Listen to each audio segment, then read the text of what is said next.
So ఇప్పుడు మేమైతే స్వర్ణగిరి దేవాలయం ఇంకొచ్చాం. స్వర్ణగిరి ఒక కుటుంబంలో ఆమెకు పెద్ద యాక్సిడెంట్ జరిగి తిరుమల తిరుపతి దేవస్థానం జలం తాగి తిరిగి మామూలు మనిషిగా అయిందని నమ్మి మానేపల్లి అనే కుటుంబం తన సొంత భూమిలో 7 సంవత్సరాలు కష్టపడి 22 ఎకరాలు ఇక్కడ తిరుపతిలో ఉండే విధంగానే మాడవీధులు, కోనేరు, వెంకటేశ్వర స్వామి విగ్రహం అన్నీ అక్కడలాగే ఉంటాయి. మరెందుకు ఆలస్యం, వెళ్ళి చూసేద్దాం.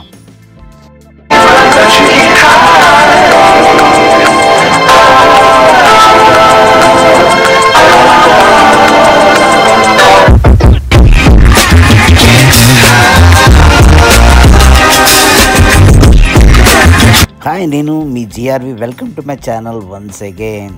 సో మనం ఇప్పుడు స్వర్ణగిరి ఆల్మోస్ట్ రీచ్ అయిపోయాం. ఇది హైదరాబాద్ నుంచి కరెక్ట్గా ఎగ్జాక్ట్గా 50 కిలోమీటర్స్ ఉంటుంది అనమాట. యాదగిరిగుట్టకి వెళ్ళే దారిలోనే భువనగిరిలో ఆగి మనం ఇక్కడికి రావాల్సి ఉంటుంది. ఇక్కడ మెయిన్ రోడ్ నుంచి ఆల్మోస్ట్ 1.5 కిలోమీటర్ లోనికి ట్రావెల్ చేయాలి. అప్పుడు మనకి ఈ టెంపుల్ రీచ్ అవుతాం. మనం ఎంటర్ అవగానే ఇలాగా ఎంట్రన్స్ ఉంటుంది. సో కార్ మీద లోన్కి వెళ్ళాలంటే 50 రూపీస్ ఛార్జ్ చేస్తారు. సో ఇక్కడ ఎంటర్ అవగానే మనకి వైష్ణవ ఆరాధ్య దేవుని రామానుజాచార్య విగ్రహం ఉంటుంది, కనబడుతుంది కదా. సో మనం డైరెక్ట్గా ఇక్కడి నుంచి బై వాక్ వెళ్ళొచ్చు, లేదా కార్ తేలితే కొండపైకి వెళ్ళిపోవచ్చు. అక్కడి నుంచి వేరే ద్వారం ద్వారా మనం దర్శనం చేసుకోవచ్చు. సో కార్ పై నుంచి వస్తే ఈ విధంగా ఉంటుంది. ఇక్కడికి రీచ్ అవుతాం. ఇక్కడి నుంచి గుడికి చాలా ఈజీగా యాక్సెస్ ఉంటుంది. మనం చూస్తున్నారు కదా, ఇక్కడ పెద్ద మండపం కనబడుతుంది. ఇక్కడ ఇది ఫంక్షన్ హాలు, వసతి గృహాలు, మళ్ళీ తిరుపతి దేవస్థానం లాగే మనకి ఇక్కడ నిత్య అన్నదాన కార్యం కూడా ఇక్కడే జరుగుతుంది. ఇప్పుడు మీరు చూస్తున్నారు కదా, ఇవన్నీ కట్టడానికి 7 సంవత్సరాలు పట్టిందట. 22 ఎకరాలు చిన్న కొండలా ఉంది. కొండపైన కట్టిన గుడి ఇది. ఇప్పుడు మనం చూస్తున్న గోపురం సౌత్ గోపురం అనమాట.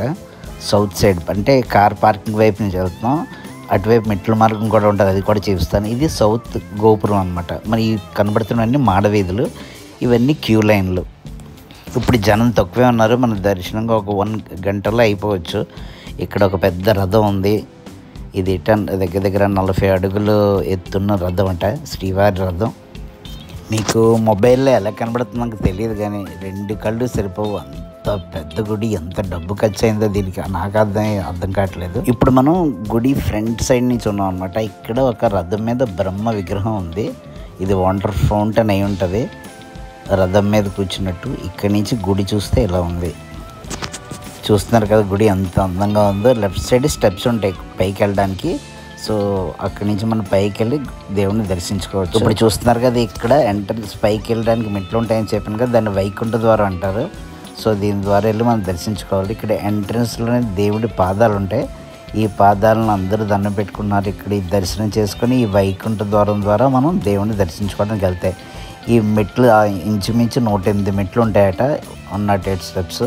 ఈ పైకి అన్ని దేవతా విగ్రహాలన్నీ ఉన్నాయి పైనంతా.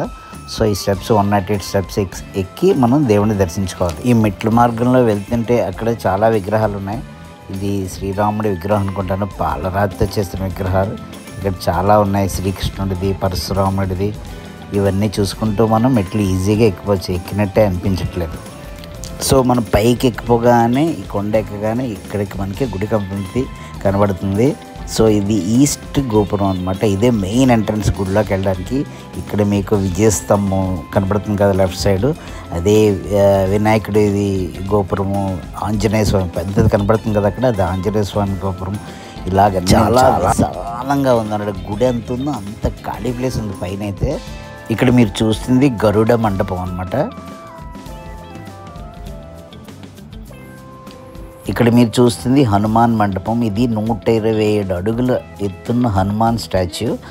ఇక్కడ కనబడుతున్న హనుమాన్ విగ్రహం ఒకే శిలత, ఏకశిలత తిరుమల తిరుపతి దేవస్థానం నుంచి తెచ్చారట. ఇది 30 అడుగులట.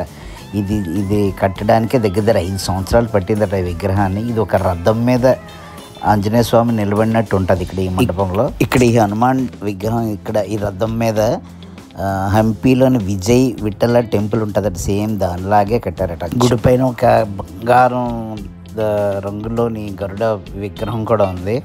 ఆంజనేయ స్వామి స్టాచ్యూ పక్కనే ఒక గంట ఉందన్నమాట. ఇది ఇండియాలోనే 2వ అతి బరువైన గంటట, 1700 కేజీలట.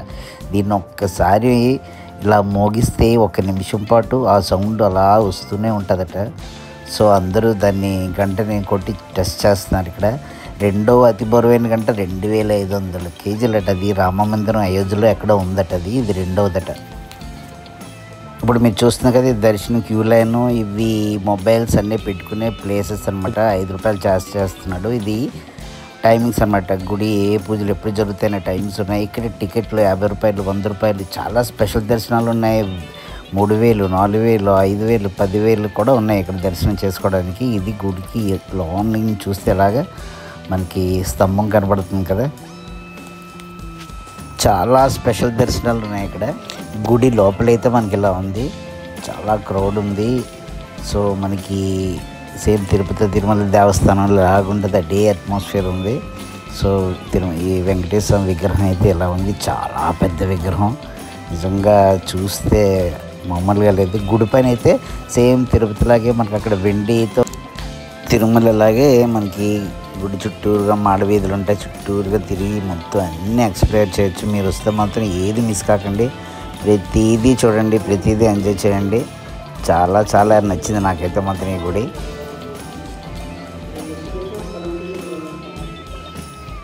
అన్నిటికంటే ఇంపార్టెంట్ ఇక్కడ కోనేరు ఉంటుంది. తిరుమతి దేవస్థానంలో ఉంటుంది కదా కోనేరు, అలాగే ఇక్కడ కోనేరు ఒకటి కట్టారు. కానీ ఇక్కడ స్పెషాలిటీ ఉంటుంది, మీకు చూపిస్తాను. మీరు ఆల్రెడీ ఇన్స్టాగ్రామ్లో, యూట్యూబ్లో చూసే ఉంటారు. ఇది నేను కూడా చూసి ఏదో గుడి అనుకున్నాను. ఇక్కడికి రాగానే ఇక్కడ ఉంటుందని నాకు తెలియదు. చూడగానే సర్ప్రైజ్ అయిపోయాను. ఇప్పుడు అదే మీకు చూపిస్తాను, చూస్తే నిజంగా మీరు ఎంజాయ్ చేస్తారు. చెప్పాను కదా, ఇదే ఆ విగ్రహం అనమాట. నల్ల గ్రానైట్తో చేసిన విష్ణుమూర్తి విగ్రహం పై సైనించినట్టు ఉంటుంది అనమాట. నాగుల మీద అంటే పాముల మీద సైనిస్తున్నట్టు పడుకున్నట్టు ఉంటుంది, పైకి ఆకాశం వైపు చూస్తున్నట్టు. సో ఇది 12 అడుగుల విగ్రహం అంట. వెయిట్ ఎంత ఉందో మరి కొనుక్కున్నాను కానీ నాకు తెలియలేదు. సో ఇక్కడి నుంచి మనకు చూస్తే చుట్టుపక్కల అయితే ఇలా కనబడుతుంది. ఇది భువనగిరి ఏరియా అనమాట.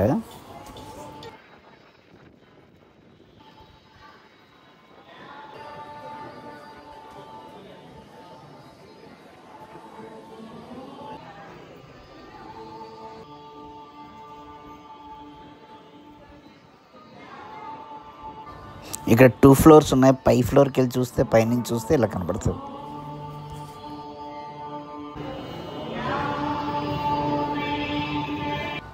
చెప్పాను కదా, ఈ టెంపుల్ భువనగిరి దగ్గర ఉందని. ఇది భువనగిరి కోట.